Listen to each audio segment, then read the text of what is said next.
الحمد لله وكفى والصلاة والسلام على عباده الذين اصطفى أما بعد فأعوذ بالله من الشيطان الرجيم بسم الله الرحمن الرحيم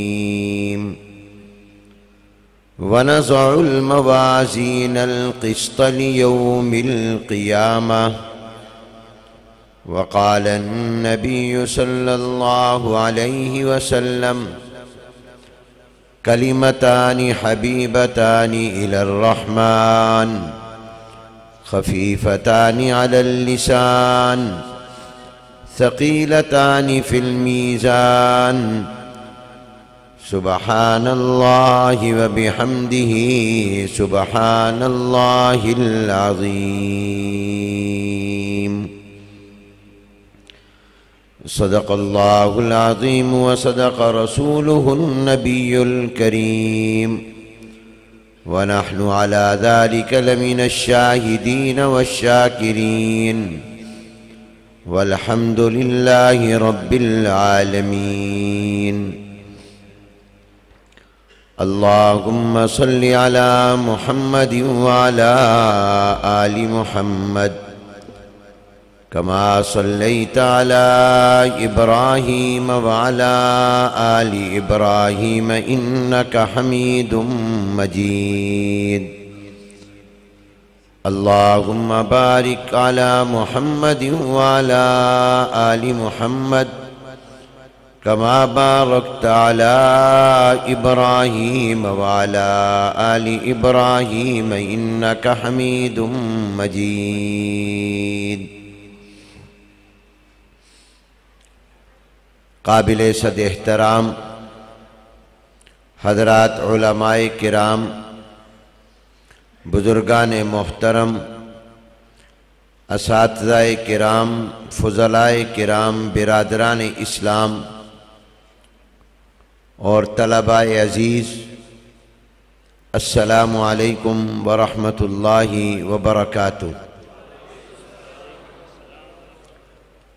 آج بتاریخ 22 رجب المرجب سن 1442 ہجری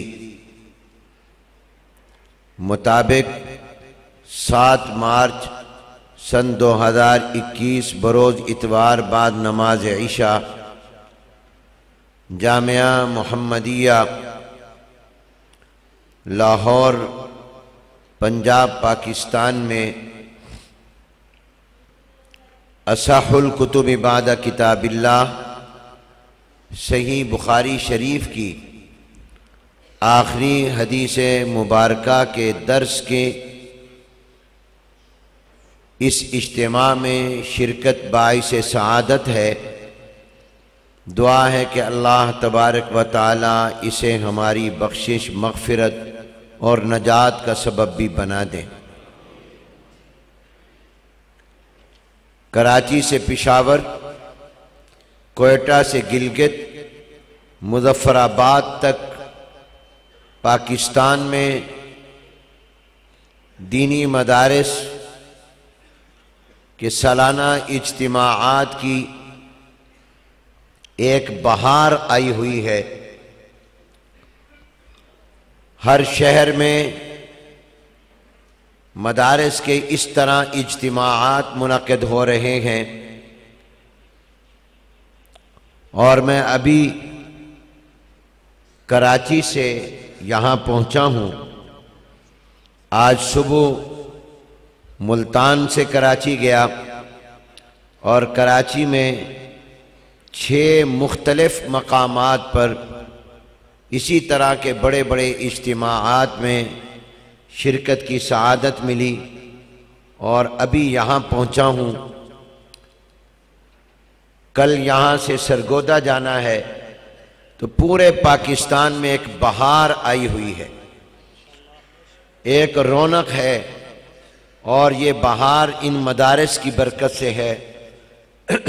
آپ نے آج تک نہیں سنا ہوگا کہ لاہور کی پنجاب یونیورسٹی میں آج بخاری شریف کا ختم ہے.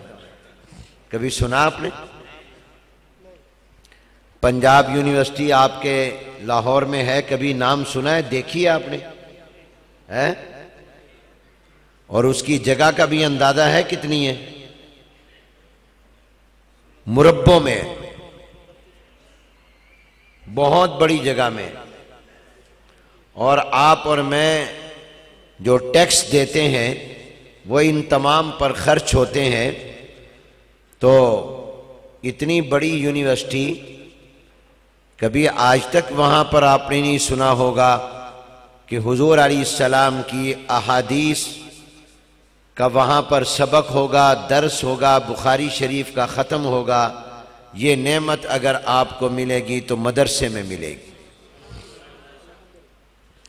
کبھی نہیں آپ نے سنا ہوگا کہ آج لاہور کے فلاں سرکاری حکومت اور گورنمنٹ کے اسکول میں بچوں کا ختم قرآن ہے. جو بچے اس اسکول میں قرآن کے حافظ بنے وہ آج اپنا آخری سبق سنائیں گے. یہ آج تک آپ نے نہیں سنا ہوگا، حالانکہ میں اور آپ ان کو ٹیکس دیتے ہیں.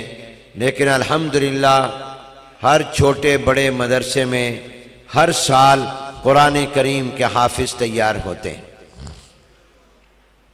اللہ تعالیٰ ان مدرسوں کو آباد رکھے، آمین کہہ دو.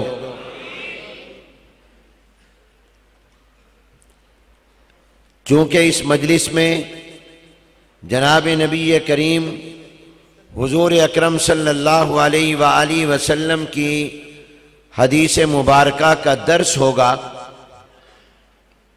تو یہ مجلس کوئی عام مجلس نہیں ہے، بلکہ علماء فرماتے ہیں کہ ایسی مجلس در حقیقت حضور اکرم صلی اللہ علیہ وسلم کی مجلس ہے.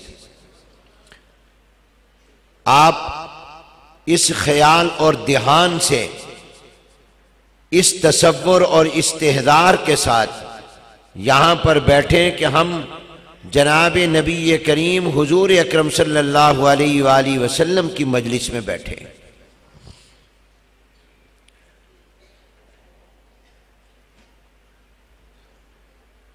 جناب نبی کریم حضور اکرم صلی اللہ علیہ وسلم کو اللہ نے جو قرآن کریم دیا وہ بھی بسم اللہ کی با سے والناس کی سین تک آج تک اصل شکل میں محفوظ ہے. اور جو کچھ حضور علیہ السلام نے فرمایا یا کیا وہ بھی آج تک محفوظ ہے. ایک زمانہ تھا جب مسلمانوں میں دینداری زیادہ تھی، دین سے محبت، علماء سے محبت بہت زیادہ تھی. آج تو اس کے مقابلے میں آٹے میں نمک کے برابر بھی نہیں.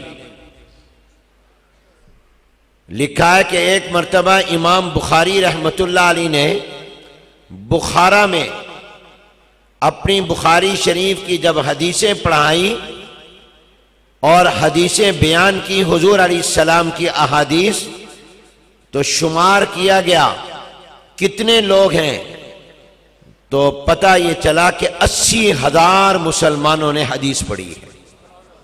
کتنے؟ 80,000 مسلمان. ایک ایک مجلس میں ہزاروں لوگ شریک ہوتے تھے.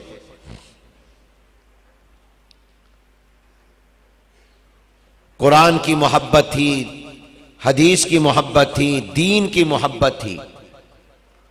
اسی بخاری میں امام بخاری نے واقعہ نقل کیا ہے، حضور علیہ السلام کے ایک صحابی جابر بن عبداللہ رضی اللہ تعالی عنہ کا، ان کو سرکار دو عالم صلی اللہ علیہ وسلم کی ایک حدیث انہوں نے سنی ہوئی تھی، مگر حضور سے نہیں سنی تھی. درمیان میں حضور سے جس صحابی نے سنی تھی انہوں نے اس سے بھی نہیں سنی تھی. اس صحابی نے جس کو بیان کی ان سے سنی تھی. ان کو پتہ چلا کہ حضور سے سننے والے وہ صحابی ملک شام کے شہر دمشق میں رہتے ہیں. تو انہوں نے مدینہ منورہ سے دمشق تک کا سفر کیا اور یہ سفر ہوائی جہاز پر نہیں، یہ سفر کار میں نہیں، یہ سفر بس میں نہیں، یہ سفر ٹرین میں نہیں، بلکہ یہ سفر کیا پیدل یا اونٹ پر، اور جنگلات پہاڑوں میں سے گزر کر گئے، اور دمشق جانے کے لیے مدینہ منورہ سے 1 مہینہ لگتا تھا۔ کتنا؟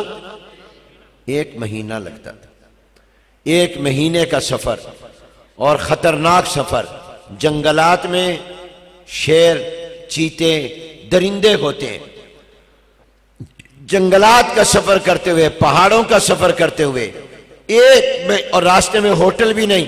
آج کل تو آپ سفر کریں نا، موٹر وے پر، جی ٹی روڈ پر جگہ جگہ ہوٹل ہیں، کوئی ہوٹل نہیں۔ ساتھ کیا لے کر گئے ہوں گے؟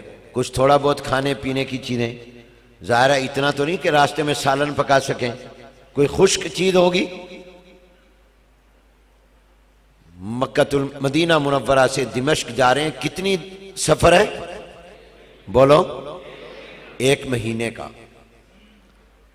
کاروبار کے لیے، سیر کے لیے نہیں، صرف حضور علیہ السلام کی ایک حدیث مبارکہ کو سننے کے لیے۔ اور وہ حدیث انہوں نے سنی ہوئی تھی،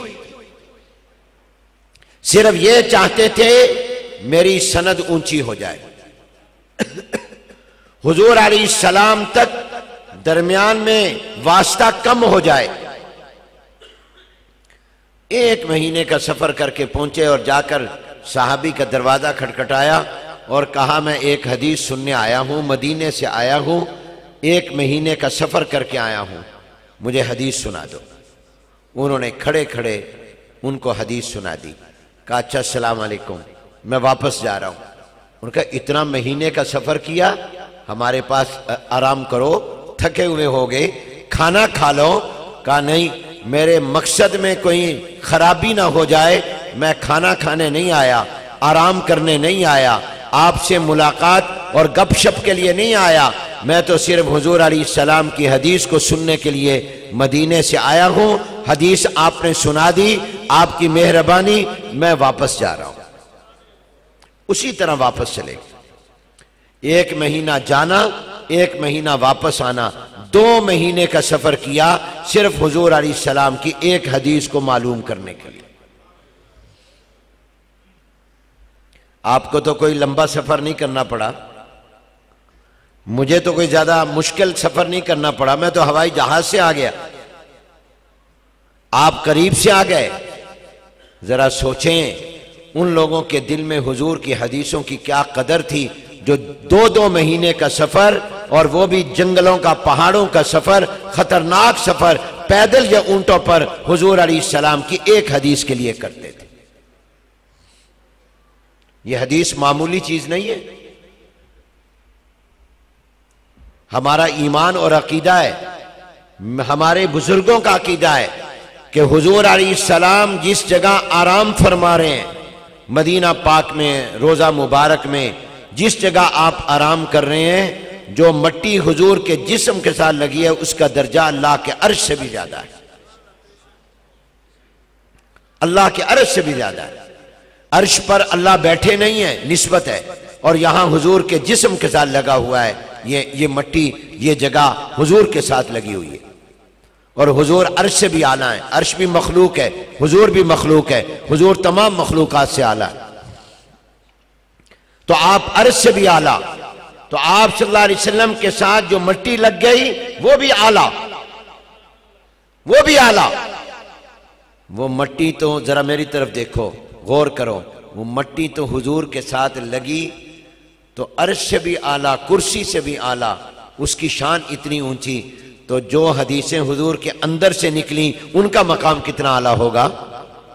اونچی آواز سے کہو سبحان اللہ، بلند آواز سے کہو سبحان اللہ۔ ایک دفعہ سبحان اللہ کہنے سے جنت میں درخت لگ گیا، اور ایک دفعہ سبحان اللہ کہنا پوری کائنات کے تمام خزانوں سے زیادہ بہتر اور قیمتی ہے۔ یہ مال و دولت یہاں رہ جائے گا، سبحان اللہ جنت تک آپ کے ساتھ رہے گا۔ سلیمان علیہ السلام کی بادشاہت ایک دفعہ کے سبحان اللہ کا مقابلہ نہیں کر سکتی۔ سلیمان علیہ السلام کی حکومت پتہ جنوں پر بھی تھی، فضا اور ہوا پر بھی تھی، صرف زمین پر نہیں تھی۔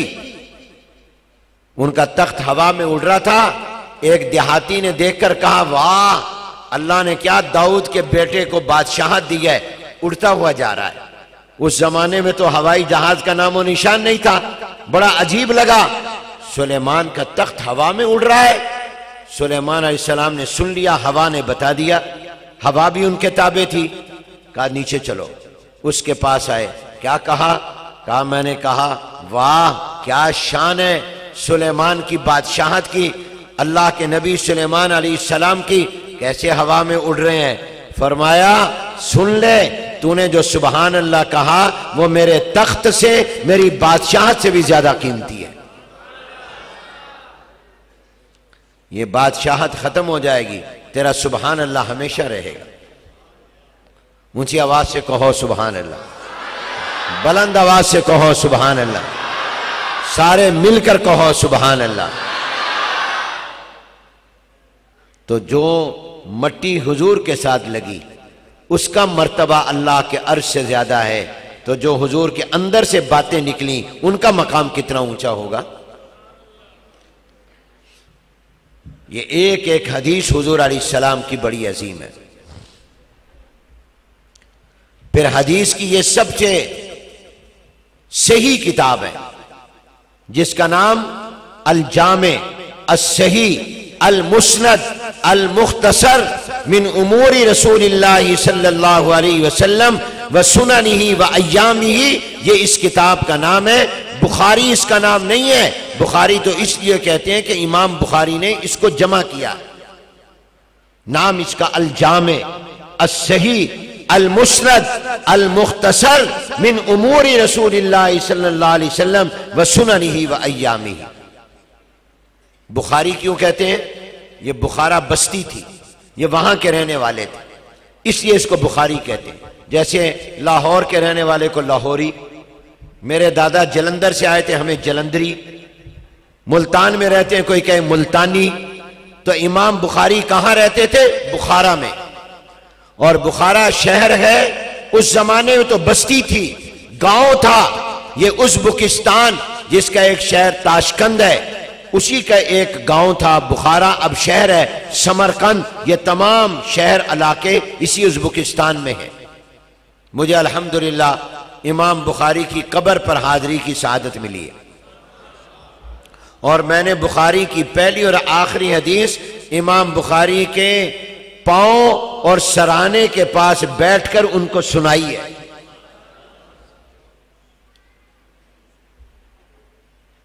ان کا نام کیا تھا؟ ان کا نام محمد تھا، ان کے والد کا نام اسماعیل تھا۔ یہ رہنے والے بخارا کے تھے، اور انہوں نے یہ جو کتاب میں حضور کی حدیثیں جمع کی ہیں، یہ 4-5 ہفتوں میں نہیں، 15 سال لگے ان کو، 15 سال۔ کتنے؟ اور تم کہتے ہو 1 گھنٹے میں پڑھا کے ہمیں چھٹی دے دو۔ اب تو تمہیں 15 دن رہنا پڑے گا یہاں۔ امام بخاری نے تو 15 سال لگائے۔ ہم اپنے ان طالب علموں کو کہتے ہیں تم 1 سال میں دورہ پڑھتے ہو، بخاری بھی، ترمذی بھی، مسلم بھی، ابو داؤد بھی، 10 کتابیں 1 سال میں پڑھتے ہو، کم از کم 2 سالوں میں تو پڑھو۔ تو کہتے ہیں استاد جی اگلے سال سے 2 سال کرنا، اس سال سے نہ کرنا۔ 15 سال امام بخاری کو لگے۔ 16 سال کی عمر تھی جب امام بخاری دنیا کے مختلف ملکوں میں، شہروں میں گئے، حضور علیہ السلام کی احادیث کو سننے کے لیے۔ پتہ چلتا فلاں محدث، فلاں عالم وہ حضور کی حدیث جانتا ہے، وہاں پہنچ جاتے۔ جو آپ کو پتہ ہے مجھے سنا دو۔ اور آپ کو پتہ ہے کتنے استاد ہیں ان کے؟ آپ لوگ جو سکول میں پڑھتے ہیں، کالج میں پڑھتے ہیں، یونیورسٹی میں پڑھتے ہیں، یہ جو مدرسوں میں پڑھتے ہیں، ان کے استاد کتنے ہوں گے؟ 5 10 15 20 30 40 اتنے استاد ہی ہوں گے نا؟ کیوں بھائی؟ آپ میں سے جس نے پڑھا ہوگا بتاؤ کتنے استاد ہیں تمہارے؟ تمہیں پتہ ہی نہیں کتنے استاد، گنے ہی نہیں کبھی۔ چلو گن لو، اتنے ہی ہوں گے، 10 15 20 25۔ امام بخاری کے استاد 1080 ہیں۔ کتنے؟ 1080۔ اور آپ کا کیا خیال ہے یہ ایک ملک میں رہتے تھے، ایک صوبے میں رہتے تھے، ایک ڈویژن میں، ایک ضلع میں، ایک شہر میں؟ نہیں نہیں، امام بخاری کے استاد دنیا کے مختلف ملکوں میں، مختلف علاقوں میں، مختلف شہروں میں امام بخاری ان کے پاس جاتے تھے حضور علیہ السلام کی حدیث کو سننے اور حضور کی حدیث کو لینے اور سمجھنے کے لیے۔ اور امام بخاری رحمۃ اللہ علیہ کہاں کہاں گئے؟ مدینہ منورہ گئے، مکہ المکرمہ گئے، امام بخاری عراق کے شہر بغداد گئے، کوفہ گئے، بصرہ گئے، امام بخاری شام کے شہر دمشق میں گئے، نیشا پور میں گئے، مصر میں گئے۔ امام بخاری اپنے علاقے اور ملکوں کے علماء کے علاوہ دنیا کے ملکوں میں گئے۔ اور کیسے گئے ہوں گے؟ ہوائی جہاز پر نہیں، گاڑیوں پر نہیں، کاروں پر نہیں، پیدل گئے۔ اور امام بخاری نے دنیا کے مختلف ملکوں میں جا کر 1080 محدثین سے حضور علیہ السلام کی حدیثیں حاصل کی۔ جس تھے شمس الائمہ سرخسی رحمت اللہ علیہ، انہوں نے ایک فتویٰ دے دیا وقت کے بادشاہ کے خلاف، فتویٰ دے دیا، بادشاہ ناراض ہو گئے۔ آج کے زمانے میں بھی نا جس سے حکومت ناراض ہو جائے تو نیب کو کہتی ہے چل بھائی، ہوتا ہے نا؟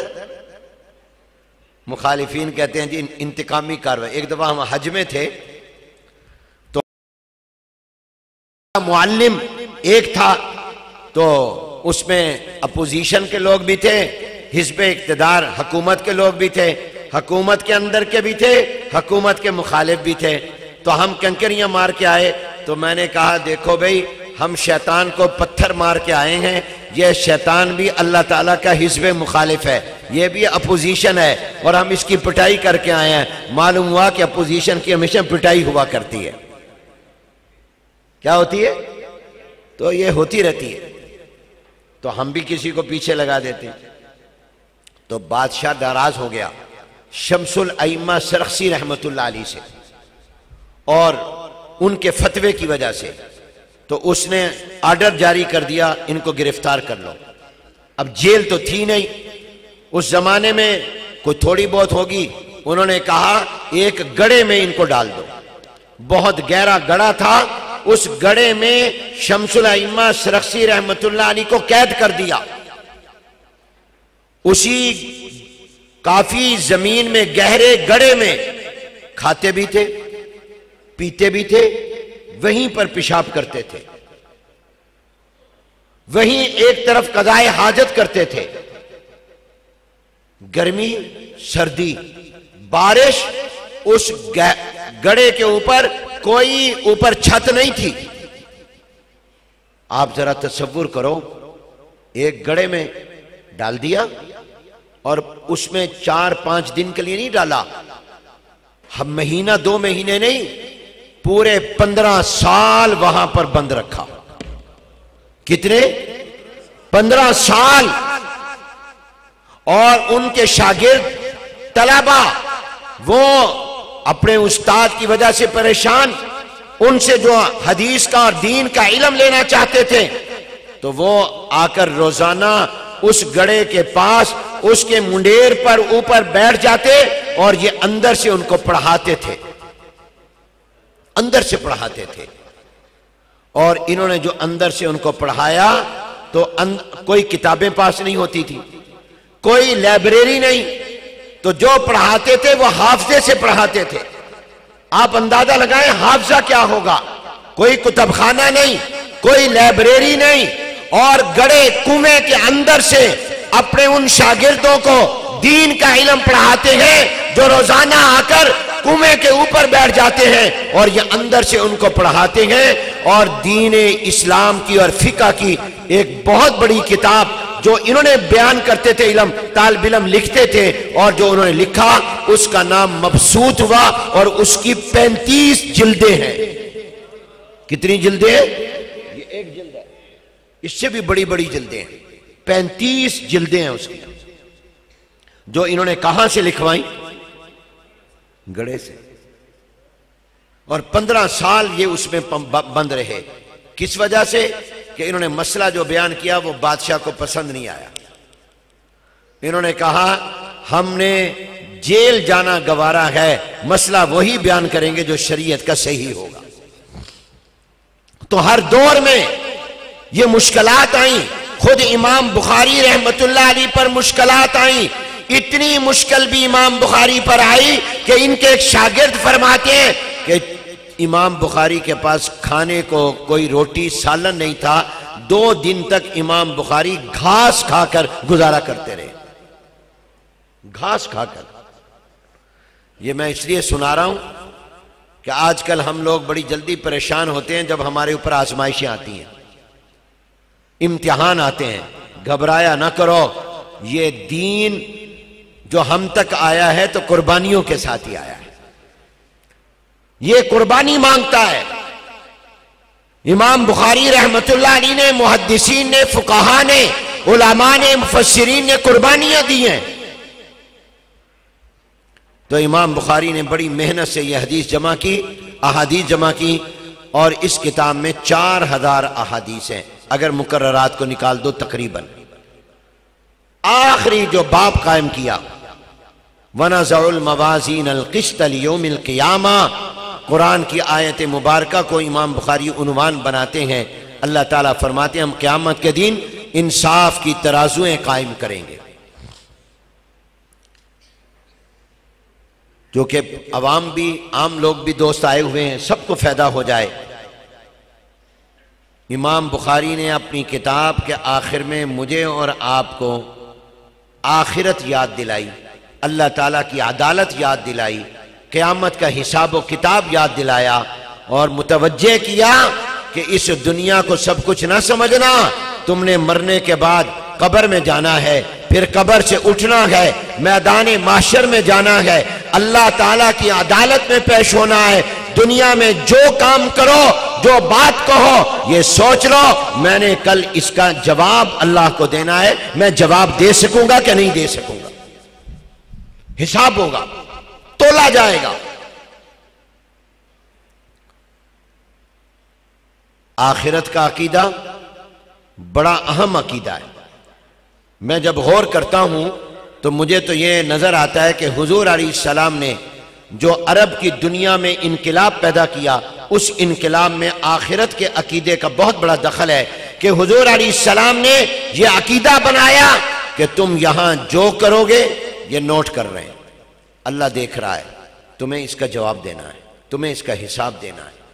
اگر یہ ذہن میں، دماغ میں نہ بیٹھتا تو پھر یہ منظر کیسے ہوتے کہ حضور بیٹھے ہیں، صحابہ تشریف فرما ہیں، ایک عورت آئی بڑی پریشان، بے چین، بے قرار، کہتی ہے یا رسول اللہ طہرنی طہرنی، مجھے پاک کر دو، مجھے پاک کر دو، مجھے پاک کر دو۔ حضور علیہ السلام نے فرمایا کیا تو نے کیا جو تجھے میں پاک کر دوں؟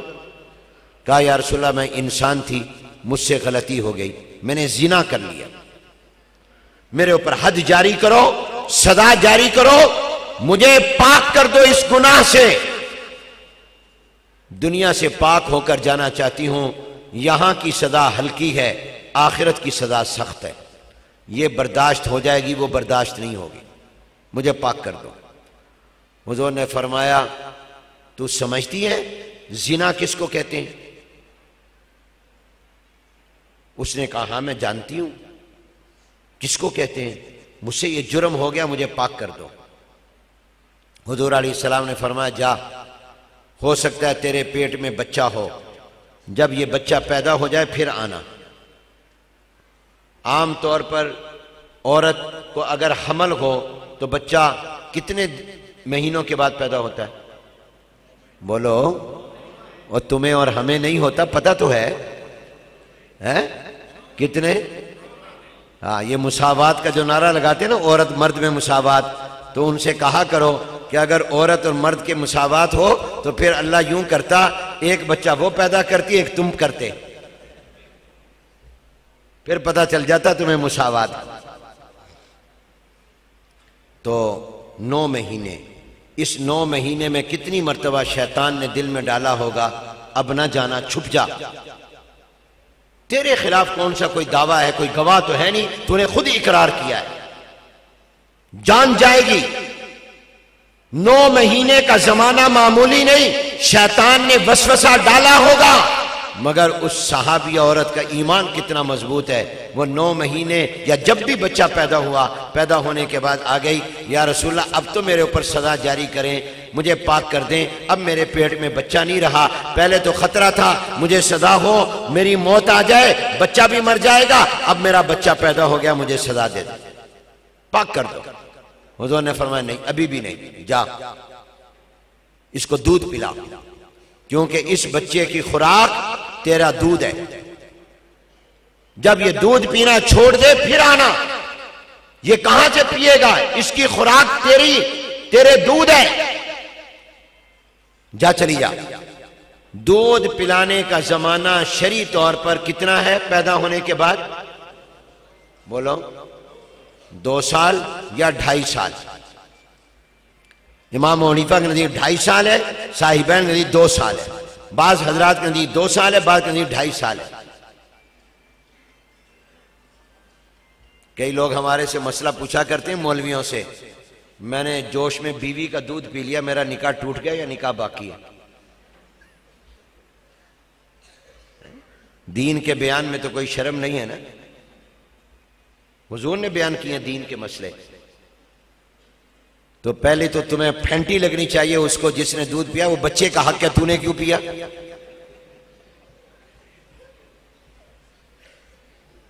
وہ بچے کا حق ہے، تمہارا حق نہیں ہے۔ لیکن مسئلہ یاد رکھو کہ اگر کسی سے یہ غلطی ہو گئی، نکاح نہیں ٹوٹتا، وہ توبہ کرے، استغفار کرے، کیونکہ نکاح اس دودھ پینے کی وجہ سے حرام ہوتا ہے جو بچے کے پیدا ہونے کے بعد 2 سال یا 2.5 سال کے اندر ہو۔ 2.5 سال کے اندر جو بچہ کسی عورت کا دودھ پیے گا، اب اس بچے کا نکاح اس عورت سے نہیں ہو سکتا۔ اگر اپنی ماں کا نہیں کسی اور عورت کا دودھ پی لیا تو اب اس کا نکاح اس سے، وہ اس کی ماں بن گئی، یہ اس کا بیٹا بن گیا۔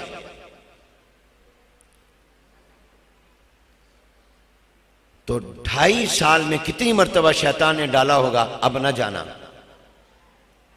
تیرے خلاف کون سا کوئی گواہ ہے، کون سا دعویٰ ہے، اور بچے کو دیکھ، بچے پر ترس کھا، تجھے سزا ہوئی تو ہو سکتا ہے تیری موت آ جائے، اور موت آ گئی تو تیرے بچے کا کیا بنے گا؟ مگر 2.5 سال کے بعد وہ عورت آتی ہے، گود میں بچہ اٹھایا ہوا ہے، اس کے ہاتھ میں روٹی کا لقمہ ہے، اس کو وہ چبا رہا ہے، اور آ کر کہتی ہے یا رسول اللہ صلی اللہ علیہ وسلم، اپنی آنکھوں سے دیکھ لیجئے، اب یہ بچہ میرے دودھ سے بے نیاز ہو گیا ہے، اب یہ روٹی کھانے لگ گیا ہے، اب اس کی خوراک میرا دودھ نہیں ہے، اب تو میرے اوپر سزا جاری کر کے مجھے پاک کر دو۔ حضور نے فرمایا گڑھا کھودو، اس گڑھے میں اس عورت کو نیچے اتارو تاکہ اس کا پردہ باقی رہے، اور پھر اس کو پتھر مارو۔ شادی شدہ تھی، شادی شدہ اگر زنا کرے تو اس کی سزا رجم ہے، اس کو پتھر مار کے مارو۔ اس کو پتھر مارے گئے، وہ فوت ہو گئی۔ جب ان کو پتھر لگ رہے تھے، ایک صحابی پاس کھڑے تھے، جب اس کو پتھر لگا اس کے خون نکلا، اس صحابی کے اوپر آ کر پڑا، ان کی زبان سے ذرا ایسا نازیبہ ناگوار جملہ اس صحابیہ عورت کے بارے میں نکلا، حضور کو پتہ چلا۔ حضور نے فرمایا تم نے کیا کہا؟ یہ سوچ کر کہ اس سے ایک غلطی ہو گئی، وہ انسان تھی، وہ معصوم نہیں ہے، معصوم نبی ہوتا ہے، معصوم پیغمبر ہوتا ہے۔ یاد رکھو، نبی معصوم، صحابہ محفوظ۔ نبی کیا ہے؟ بولو، اونچی آواز سے بولو، جس کو سمجھ آ رہا ہے وہ جواب دے، اور جو جواب دے رہا ہے اللہ اس کو مدینہ دکھا دے۔ نبی کیا ہوتا ہے؟ معصوم۔ معصوم کا مطلب کیا ہے؟ یہ تو عام مطلب بتایا، اب تو تم مدرسے میں بیٹھے ہو، بخاری سامنے ہے۔ عام طور پر معصوم کا معنی گناہوں سے پاک، آج میں تمہیں بتاتا ہوں۔ معصوم کا معنی یہ ہے کہ مجھے اور آپ کو اللہ کا حکم ہے خبردار گناہ کے قریب نہ جانا، اور جو نبی معصوم جو ہوتے ہیں اس کا معنی یہ ہے کہ اللہ کا گناہ کو حکم ہے خبردار میرے نبی کے قریب نہ جانا۔ اونچی آواز سے کہو سبحان اللہ۔ جس کو سمجھ آیا ہے سبحان اللہ کہے۔ مجھے اور آپ کو اللہ کا حکم ہے لا تقربوا الزنا، زنا کے قریب نہ جانا، شراب کے قریب نہ جانا۔ خطرہ ہے کہ کہیں شراب پینے نہ لگ جاؤ، کہیں زنا میں مبتلا نہ ہو جاؤ۔ مجھے اور آپ کو اللہ کا حکم ہے گناہ کے قریب نہ جانا، اور گناہ کو اللہ کا حکم ہے خبردار میرے نبی کے قریب نہ جانا۔ میں آپ کو دلیل دیتا ہوں، بغیر دلیل کے نہیں، قرآن سے دلیل دیتا ہوں۔ زلیخا یوسف علیہ السلام کو کئی کمروں میں، اپنے محل کے کئی کمروں میں، ایک کمرہ آگے کمرہ آگے کمرہ آگے کمرہ لے گئی، تالے لگا دیے، اور آخری کمرے میں کہا جا کر گناہ کی دعوت دی۔ مصر کے بادشاہ کی بیوی زلیخا نے یوسف علیہ السلام کو گناہ کی دعوت دی۔ اب یوسف علیہ السلام اللہ سے دعا، اللہ مجھے بچا، اللہ مجھے بچا۔ اللہ نے دل میں ڈالا یوسف دوڑو بھاگو، دوڑ کر بھاگ کر تالے کو ہاتھ لگاؤ، بغیر چابی کے ہم کھول دیں گے۔ آپ سے پوچھتا ہوں اللہ اس پر قادر تھے اور ہیں کہ یوسف اپنی جگہ کھڑے رہتے سارے دروازے کھل جاتے؟ اللہ ایسا کر سکتے تھے نا، لیکن اللہ نے ایسا کیا کہا؟ دوڑ لگاؤ، بھاگو، جا کر تالے کو ہاتھ تم لگاؤ، یہ تمہارا کام، بغیر چابی کے کھولنا ہماری قدرت۔ کیوں؟ جو تم کر سکتے ہو وہ تم کرو، پھر ہم اپنی رحمت کریں گے۔ اس لیے کہتے ہیں حرکت میں برکت ہے۔ کس کو کہتے ہیں؟ اللہ میاں میں بیٹھا ہوں، میرے منہ میں روٹی ڈال دے، بھوک لگی ہوئی ہے، پیاس لگی ہے، پانی ڈال دے۔ اللہ قادر ہے آسمان سے منو سلوا اتار دے، لیکن اللہ کہتا ہے نہیں، تجھے میں نے ہاتھ دیے، آنکھیں دیں، پاؤں دیے، دماغ دیا، محنت کر، مزدوری کر، دکان پر جا، دکان کھول، کاروبار کر، ملازمت کر، پھر مجھ سے مانگ، اللہ اس میں برکت ڈال دے، میں برکت ڈال دوں گا۔ یوسف علیہ السلام کو کہا چلو دوڑو، ہم تالے کھول دیں گے۔ وہ دوڑے، ہاتھ لگاتے، تالا کھل جاتا، دروازہ کھل جاتا، باہر نکل آئے۔ قرآن میں اللہ نے اس منظر کو بیان کیا تو کیا فرمایا؟ بسم اللہ الرحمن الرحیم کذالک لنصرف عنہ السوء والفحشاء۔ یوسف علیہ السلام بھاگ رہے تھے، ہاتھ لگا رہے تھے، اللہ کہتے ہیں دیکھو اس طرح پر ہم نے گناہ کو، بے حیائی کو اور بدکاری کو اپنے نبی کے قریب نہیں آنے دیا۔ گناہ ادھر آنے لگا تھا، ہم نے اس کا منہ موڑ دیا۔ یہ نہیں کہا یوسف ادھر جانے لگے تھے ہم نے ان کا منہ موڑا، یوسف کے بارے میں نہیں کہا، گناہ کے بارے میں کہا کہ گناہ میرے نبی یوسف علیہ السلام کے پاس آنے لگا تھا، میں نے اس کا منہ موڑ دیا، میں نے اس کا رخ پھیر دیا۔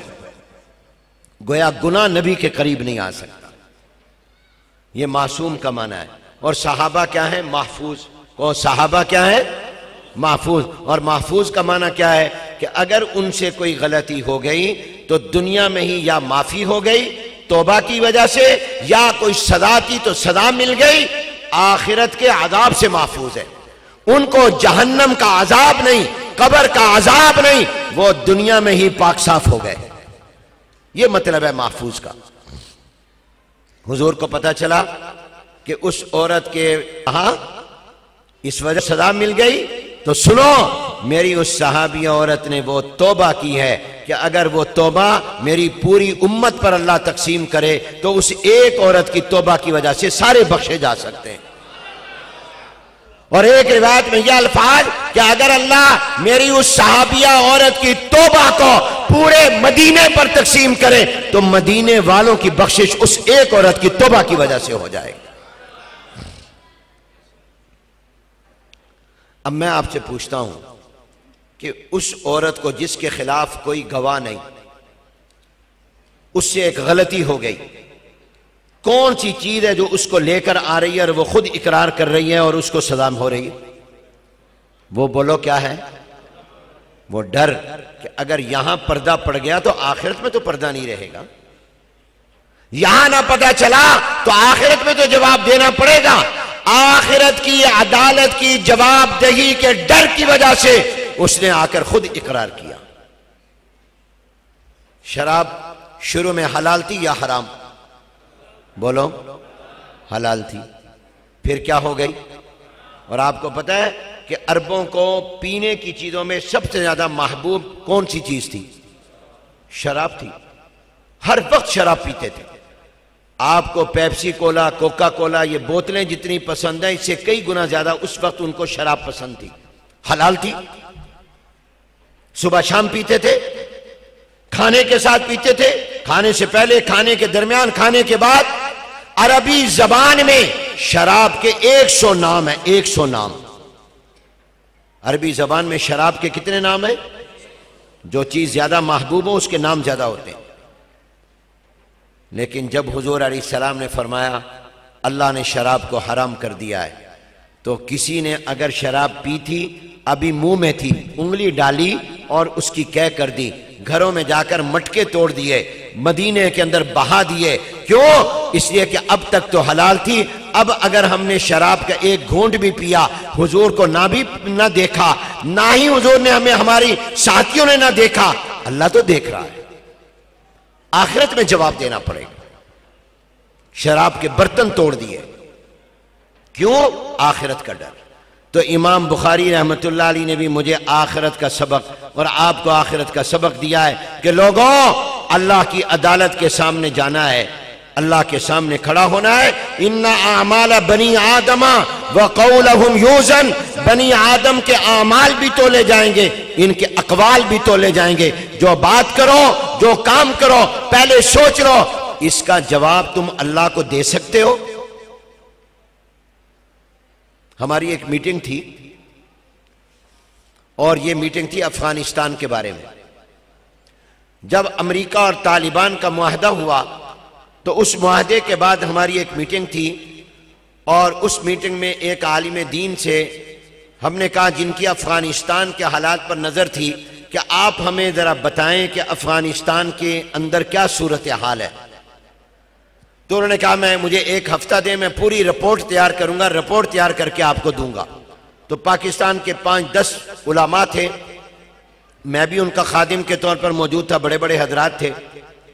تو انہوں نے ایک رپورٹ تیار کی۔ جب ہم کمرے میں بیٹھے اور وہ رپورٹ دینے لگے کہ افغانستان میں طالبان کا قبضہ کہاں کہاں ہے، امریکہ کی فوجیں کہاں ہیں، وہاں کی کیا صورتحال ہے، کس کو وہاں کس کی کتنی طاقت ہے، کس کا اب تک کیا اثر و رسوخ ہے، یہ تمام جب رپورٹ دینے لگے تو ایک جملہ انہوں نے کہا جو میرے دل پر لگ گیا اور آج تک لگا ہوا ہے۔ انہوں نے کہا تمام علماء کو، کہا میں نے یہ جو رپورٹ تیار کی ہے ایک ہفتہ دن رات کر کے کیا ہے۔ جب میں یہ رپورٹ تیار کر رہا تھا اور کمپیوٹر میں پھر میں نے کی، آپ کو دکھانے لگا ہوں کہ وہاں کتنے گروپ ہیں، کہاں کہاں کس کا قبضہ ہے، کتنے صوبے ہیں، وہاں کیا حالات ہیں۔ یہ جب میں رپورٹ تیار کر رہا تھا تو میں یہ سوچ کر تیار کر رہا تھا کہ اگر اس رپورٹ کو کل اللہ کی عدالت میں آخرت میں پیش کیا گیا تو کیا میں اس رپورٹ کا جواب دے سکوں گا؟ کوئی میں جھوٹ اور غلط بات تو نہیں کروں گا۔ تو میں نے اپنی آخرت کو سامنے رکھ کر، اللہ کی عدالت کو سامنے رکھ کر رپورٹ تیار کی ہے کہ کیا میں یہ رپورٹ آخرت کی عدالت میں بھی اگر پیش ہو گئی تو میں اس کا جواب دے سکتا ہوں کہ نہیں دے سکتا۔ مجھے اور آپ کو تو موت یاد ہی نہیں، مجھے اور آپ کو تو آخرت یاد ہی نہیں۔ تو آج کا سبق امام بخاری نے دیا میرے ان عزیز طلباء کو بھی، آپ کو بھی، مجھے بھی، ان کو خاص طور پر۔ تم نے 16 سال پڑھا، 17 سال پڑھا، اب یاد رکھو تمہارا علم نہیں تولا جائے گا قیامت میں، تمہارا عمل تولا جائے گا۔ یہ نہیں پوچھا جائے گا کیا پڑھ کے آئے ہو، یہ پوچھا جائے گا کیا کر کے آئے ہو۔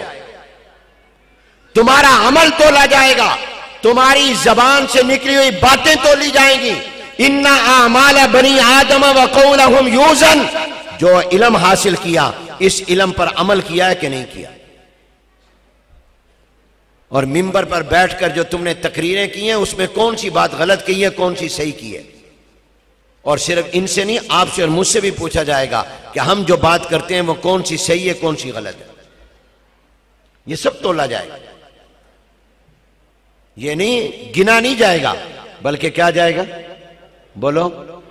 یہاں لوگ گنتے ہیں، ابھی گنتی ہوئی نا سینٹ میں، کس نے ووٹ زیادہ لیے، کس نے ووٹ بیچا، ہے نا۔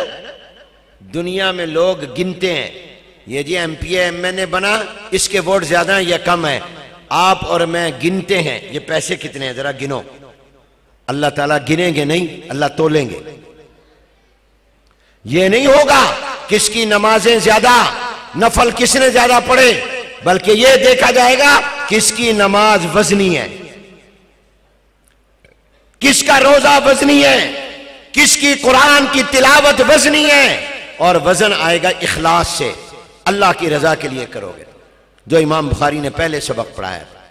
اب سارے میرے ساتھ حدیث پڑھ لو، جس کے لیے آپ آئے ہیں سیدھے ہو جاؤ۔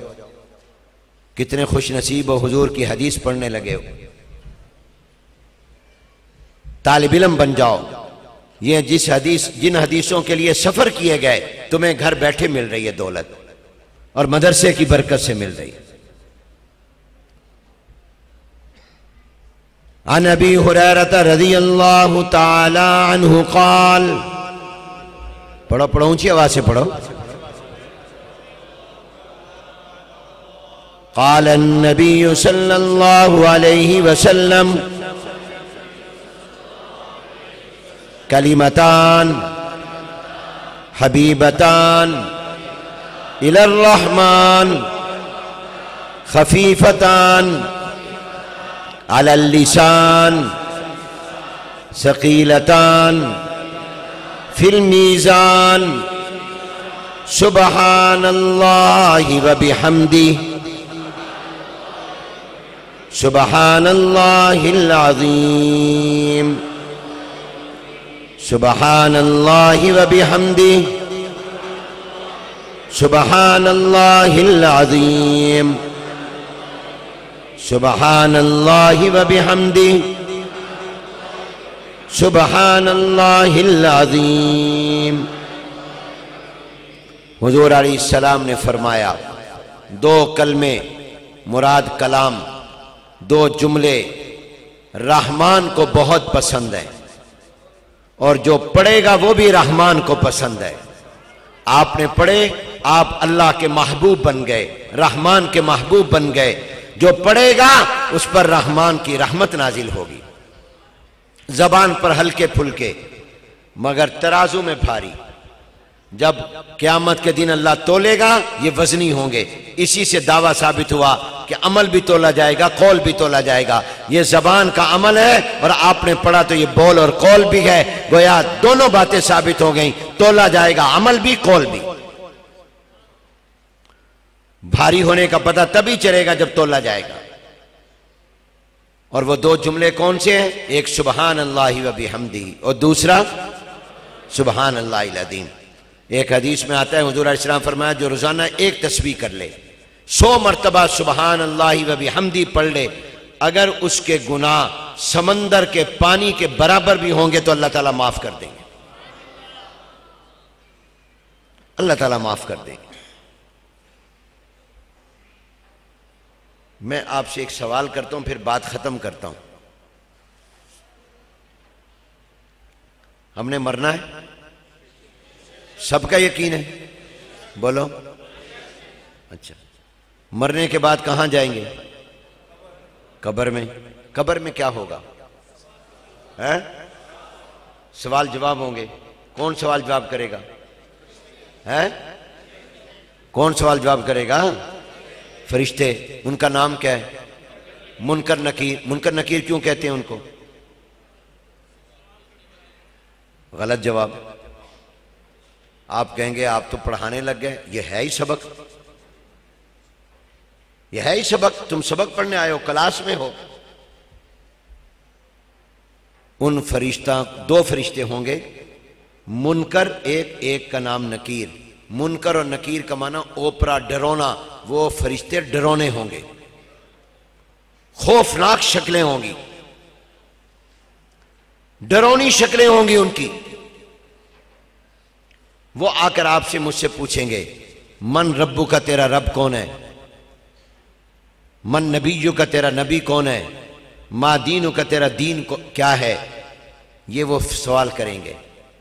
اور اگر کوئی کامیاب ہو جائے گا امتحان میں، کہیں گے مزے سے سو جا، جیسے دلہن سوتی ہے ایسے سو جا، سو جا، مزے سے سو جا. اور جنت کی کھڑکیاں کھول دیں گے، جنت کی ہوائیں، ہماری روح ہوگی اعلیٰ علیین میں، اللہ ہماری قبر میں جسم کے ساتھ کنیکشن جوڑ دے گا. اب میں آپ سے پوچھتا ہوں، مرنا ہے، مرنے کے بعد قبر میں یہ ہوگا، قبر کے بعد، اور آپ کو پتہ ہے قبر میں ہم کتنا عرصہ رہیں گے؟ پتہ ہے کوئی ہے؟ ہم آپ کے رشتہ دار فوت ہوئے ہوں گے، بعض لوگوں کے والد، مثلا میرے والد فوت ہو گئے، میرے والد کو فوت ہوئے 40 سال ہو گئے. کتنے سال؟ 40 سال. میرے دادا جس کا ذکر کر رہے تھے مفتی عبدالحفیظ صاحب، 1970 میں فوت ہوئے تھے، اب ہے 2021. کتنے سال ہو گئے؟ 51 سال، 51 سال، 50 سال سے زیادہ میرے دادا جی کو فوت ہوئے ہو گئے. اسی طرح کسی کو 70 سال، کسی کو 80 سال، کسی کو 100 سال، کسی کو 200، کسی کو 400، کسی کو 500. اب بتاؤ حضور علیہ السلام کے جو صحابہ اور حضور جو دنیا سے گئے، حضور علیہ السلام کو دنیا سے گئے ہوئے کتنے سال ہو گئے؟ ہیں جی؟ یہ اب ہجرت کا سال جا رہا ہے 1442 سال، اور اس 1442 میں سے 10 نکال دو، کیونکہ 10 ہجری کے بعد حضور دنیا سے گئے نا. کتنے ہو گئے؟ تو حضور علیہ السلام کو دنیا سے گئے روزہ مبارک میں 1400 سال پورے، اور اوپر 32 سال ہو گئے. اور اس کے بعد آپ دیکھ لو، ہر ایک کا دیکھ لو، حضرت ابو بکر کو، حضرت عمر کو، حضرت عثمان کو، حضرت علی کو، اور بعد میں جتنے ہیں کتنے ہو گئے. تو ہمارے ملتان میں خیر المدارس میں حضرت مولانا ادریس کاندلوی رحمۃ اللہ علیہ، جو جامعہ اشرفیہ میں شیخ الحدیث ہوتے تھے، بڑے عالم تھے، وہ ہمارے دادا جی حضرت مولانا خیر صاحب کی وفات کے بعد تشریف لائے، تعزیتی بیان کیا عالم برزخ پر. تو ایک بڑی پیاری بات فرمائی، فرمایا لوگوں، اللہ نے عالم برزخ یعنی قبر والے جہان کو بہت لمبا کر دیا، بہت لمبا کر دیا. دنیا میں ہماری زندگی 40 سال، 50 سال، 60 سال، 70 سال، 80 سال. دنیا میں تو ہم رہیں گے زیادہ سے زیادہ کتنا؟ خود حضور کتنا رہے صلی اللہ علیہ وسلم؟ 63 سال. حضور نے فرمایا میری امت کے لوگوں کی عمریں 60-70 کے درمیان. جس کی عمر 100 سال ہو جائے نا تو کہتے ہیں وہ 100 سال کا ہو گیا. ایک صدی، چند گنتی کے لوگ، اکثر لوگ تو 60-70 سال میں فوت ہو جاتے ہیں، کئی اس سے پہلے ہو جاتے ہیں. تو جو ہمارے ایک استاد کہتے تھے جو 60 اور 70 کے درمیان میں جل رہے ہیں اور 70 کے بعد پھر اوپر گئے ہیں، وہ تو سمجھیں جھنگے کی عمر ہے. کتنی ہے؟ بونس ہے. تو فرمایا کہ دیکھو دنیا کی زندگی لمبی اور دنیا کی زندگی چھوٹی، قبر کی زندگی، قبر میں زیادہ لمبا زمانہ، دنیا میں تھوڑا زمانہ. دنیا میں ہم تھوڑا عرصہ رہیں گے، قبر میں جب تک قیامت نہیں آئے گی، قیامت، دنیا جب تک اللہ نے قیامت نہیں قائم کرنی، اللہ ہمیں قبر میں رکھے گا.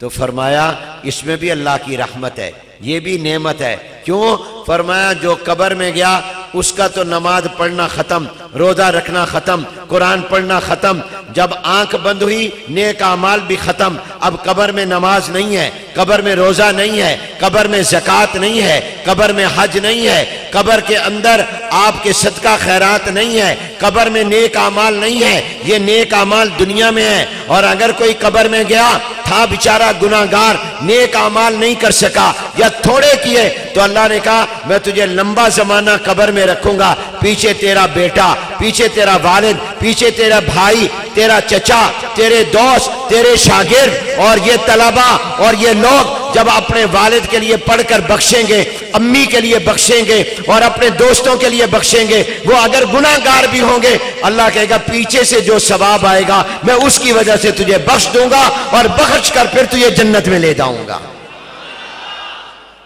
تو اللہ نے لمبا زمانہ قبر کا اس لیے رکھا تاکہ بعد والوں کے نیک اعمال کا ثواب آ جائے اور میں اس کو بخش دوں۔ اس لیے اپنے دنیا سے جانے والوں کو بخشا کرو، ان کو صدقہ خیرات کر کے ثواب پہنچایا کرو، نفل نماز پڑھ کے ثواب بخشا کرو۔ کیوں؟ تمہارے ان نیک اعمال کا ثواب ان کو ملتا ہے، کئی گناہگار قبروں میں اس وجہ سے بخشے جائیں گے۔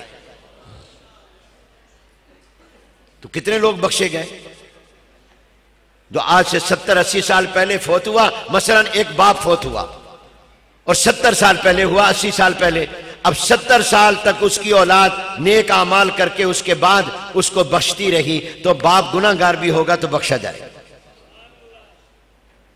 اب میں آپ سے پوچھتا ہوں آخری بات، یہ باتیں قبر کی، آخرت کی، یہ آپ کو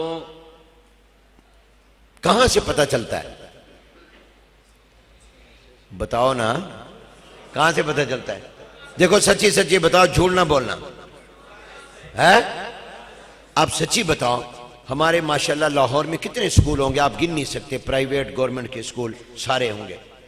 کیا سکولوں کالجوں میں یہ باتیں بتائی جاتی ہیں، یہ پڑھائی جاتی ہیں؟ کیا ہم صرف دنیا کی زندگی ہے یا اس کے بعد بھی زندگی ہے؟ قبر کی بھی ہے، آخرت کی بھی ہے۔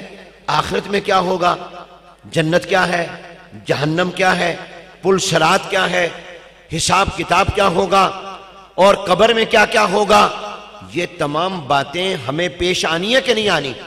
آنی ہے کہ نہیں آنی؟ تو اس کے علم کی ضرورت ہے یا نہیں ہے؟ یہ علم کہاں سے ملتا ہے؟ بولو۔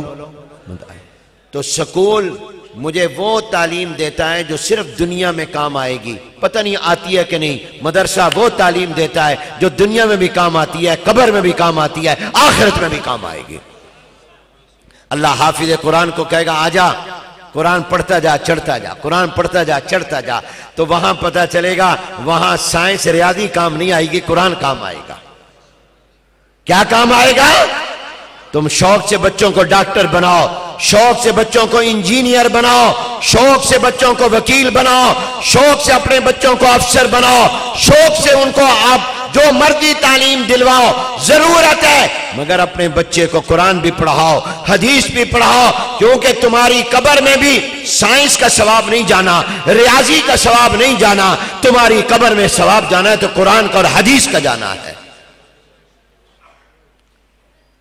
کل آخرت میں کام آئے گا تو یہ قرآن کام آئے گا۔ حافظ قرآن کو اللہ کہیں گے یہ تیرے 10 رشتہ دار ہیں، یہ گناہوں کی وجہ سے جہنم میں جانا ہے انہوں نے، تو سفارش کر، ہم تیری سفارش سے جنت میں داخل کر دیتے۔ اللہ تعالیٰ حافظ قرآن کے والد کو کہے گا آجو، اور اس کے والدین کو نور کا تاج پہنائے گا۔ کیا پہنائے گا؟ نور کا تاج پہنائے گا۔ تو بتاؤ قبر میں اور آخرت میں کون سا علم کام آئے گا؟ قرآن اور حدیث کا۔ دنیا کی زندگی میں حلال کیا ہے، حرام کیا ہے، جائز کیا ہے، ناجائز کیا ہے، یہ بھی آپ کو سکول نہیں بتائے گا، یہ مدرسہ بتائے گا۔ یہ بتائے گا مدرسہ حلال کیا ہے، حرام کیا ہے، جائز کیا ہے، ناجائز کیا ہے، فرض کیا ہے، واجب کیا ہے، سنت کیا ہے، مستحب کیا ہے، مکروہ کیا ہے، کون سا کام کرنا کون سا نہیں کرنا، یہ مدرسہ بتائے گا۔ جب مدرسہ بتائے گا ہاتھ کھڑے کر کے بتاؤ پھر مدرسے کی ضرورت ہے یا نہیں؟ جو کہتے ہیں مدرسے کی ضرورت ہے ہاتھ سیدھا کھڑا کرو۔ جزاک اللہ۔ مجھے تو وضو نہ کرنا آتا اگر مدرسہ نہ ہوتا، مجھے استنجا کرنے کا طریقہ نہ آتا اگر مدرسہ نہ ہوتا۔ مجھے مدرسے نے بتایا کہ پیشاب کرنے کے بعد تو نے کیا کرنا ہے، تو نے پانی کے ساتھ دھونا ہے، تو نے اپنی جگہ کو صاف کرنا ہے۔ جنہوں نے مدرسے کا رخ نہیں کیا وہ جتنے بھی خوشبو لگا لیں، وہ پیشاب کرنے کے بعد وہ طہارت نہیں کرتے، ان کے اندر سے بدبو، جسم کے اندر سے بدبو آتی ہے۔ یہ تو مدرسے نے بتانا ہے۔ مدرسہ مسلمان کی ضرورت ہے، مدرسہ ہر انسان کی ضرورت ہے، مدرسہ ہر جوان بوڑھے ہر بچے مرد عورت کی ضرورت ہے۔ یہ وہ دین کا علم ہے جس دین کے اوپر ہم چلیں گے تو دنیا بنے گی، قبر بنے گی، آخرت بنے گی۔ اس لیے اس دین کا علم حاصل کرو، اپنے بچوں بچیوں کو دین کا علم دلواؤ اور ان مدرسوں کو مضبوط کرو۔ یہ مدرسے نہ ہوتے تو آج قرآن کے حافظ نہ آپ کو ملتے۔ اللہ نے سبب بنایا مدرسوں کو، حافظ قاری اور دین کے عالم اور مفتی ان مدرسوں سے تیار ہوتے ہیں۔ میں نے آپ کو جتنی دین کی باتیں بتائی ہیں، آپ کو کوئی فائدہ ہوا ہے کہ نہیں ہوا؟ بولو بولو۔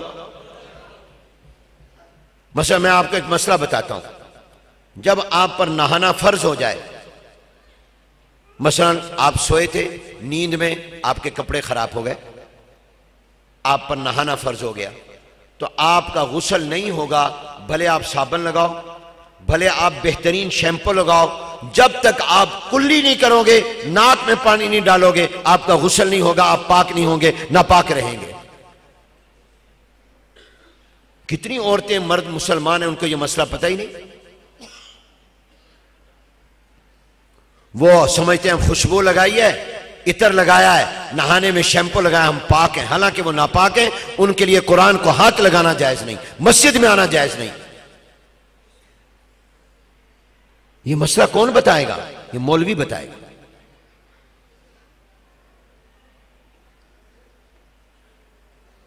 اور یہ مسئلے آپ کی ضرورت ہے یا نہیں؟ ڈاکٹر کی ضرورت بیمار کو ہے، جو بیماری نہ ہو اس کو ڈاکٹر کی ضرورت نہیں۔ وکیل کی ضرورت جس نے مقدمہ لڑنا ہو، اللہ مقدموں سے بچائے، عدالتوں سے، تھانوں سے بچائے۔ جس کو نہ ضرورت پڑے اس کو وکیل کی ضرورت ہی نہیں۔